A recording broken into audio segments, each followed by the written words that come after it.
បាទជំរាបសួរបងប្អូនដែលឥឡូវវីដេអូយើងចេញមកទៀតហើយបាទមិញមេឃភ្លៀងណាហើយបងប្អូនទទួលសនាបាទមេឃភ្លៀងណាបាទហ្នឹងហើយឥឡូវថតជូនôngពូមីងកំពុងតែទស្សនាវីដេអូខ្ញុំបាទធៀងរថយន្តណាបាទអូខេ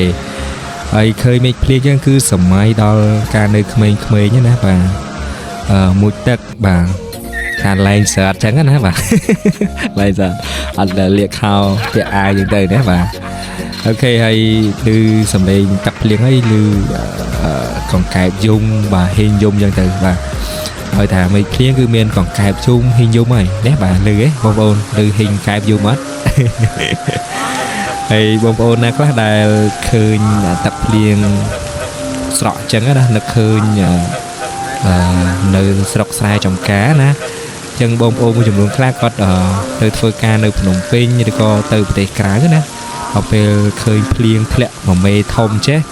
មានអារម្មណ៍ថានឹកស្រុកកំណើតបាទនឹក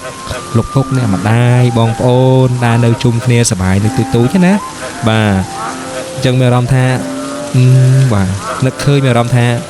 ចង់ស្រក់ទឹកថ្លៃម្ដងôngពូមីងយើងបាទគឺភ្លៀងមួយមេមកគឺខ្ញុំបាទ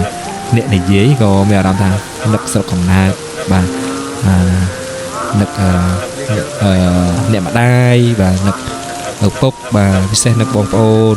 ណាបាទតែនៅស្រុកកំណើតជុំគ្នាអញ្ចឹងណាôngពូមីងយើងបាទនេះកំណត់ទឹកភ្លៀង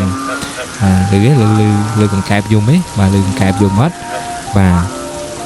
កង្កែបយំហេងទៀតណាបាទហើយខ្ញុំនៅទូខ្ញុំបន់ឲ្យមេឃភ្លៀងទេបាទខ្ញុំមួយទឹកលេងណាបាទមួយទឹកលេងសបាយជុំបងប្អូនចឹងទៅណាបាទហើយសម័យកាលនៅក្មេងបាទស្ទុំបាទស្រូវបាទដកសំណាបចឹងទៅណាបាទហើយមួយទឹកភ្លៀងសបាយបាទបងប្អូនណាខ្លះដែលធ្លាប់មួយទឹកភ្លៀងហើយទៅពេលភ្លៀងចឹងណាបាទចៃដន្យអីបាទភ្លៀងខ្ញុំនេះបាទថ្ងៃនេះគឺបោកកៅអៅណាបាទបោកកៅអៅហើយភ្លៀងមកនៅខាងបាត់ដំបងយើងបាទចប់បដ ாய் ណាបាទលេងចូលមកកៅខ្ញុំនេះបាទបោកចំពេលណាបោកចំពេលភ្លៀងចប់ហ្មងបាទនិយាយឡើងចាញ់បងប្អូនយើងបាទគឺសម័យឃើញភ្លៀងទាំងខ្ចប់បក់រវិចណាពិសេសគឺនឹកបាទនឹកអ្នកផ្ទះតែម្ដងណាបាទអូខេហើយវីដេអូមានតែប៉ុណ្្នឹងទេហើយបាទឆ្លាញ់បាទជួយ subscribe មក YouTube ធៀងអ៊ំស៊ីម្នាក់មួយផងដែរអរគុណហើយជួបគ្នាវីដេអូក្រោយៗទៀតណាបងប្អូនយើងបាទខ្ញុំមានវីដេអូជាបន្តបាទជូន